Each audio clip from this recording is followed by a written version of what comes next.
Tu remplis à chaque fois les interstices, comme ça on aura quelques fleurs en plus. Une graine par cellule, ce matin le travail est minutieux pour Alizio et Nafis.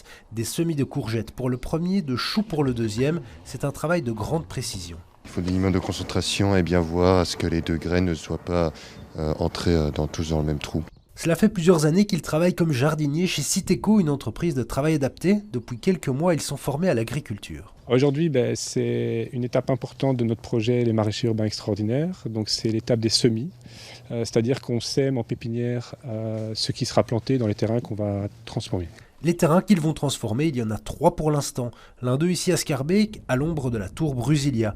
Dans quelques semaines, des carottes, des haricots, des panais pousseront sur cette parcelle d'un peu plus de 100 mètres carrés. Particularité, c'est un terrain qui appartient à la copropriété. Ça faisait déjà un petit temps qu'on se posait un peu la question de comment est-ce que le jardinage à Bruxelles va évoluer et aussi la place du maraîchage et de l'agriculture urbaine. On a fait un peu le mix de tout ça et donc ça nous a permis de développer ce projet-ci. Pour éviter l'entretien, les maraîchers travaillent en sol vivant. Le sol a été paillé avec un substrat qui en fait une couche imperméable.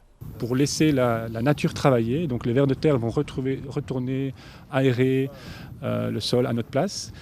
Ça va permettre à diminuer l'arrosage car l'eau ne s'évapore pas du sol. Actuellement, l'installation de potagers comme celui-ci est entièrement gratuite. Le projet bénéficie d'un subside pour fonctionner. Mais à terme, il faudra trouver un modèle économique et de nouveaux terrains. On cherche effectivement, soit dans des ASBL, des écoles, des homes, des copropriétés, tout là où il y a un espace vert, on est preneur. Et puis, seul l'avenir dira si ce modèle d'agriculture urbaine est rentable au regard des crises à venir, comme celle qu'on a pu connaître ces dernières années.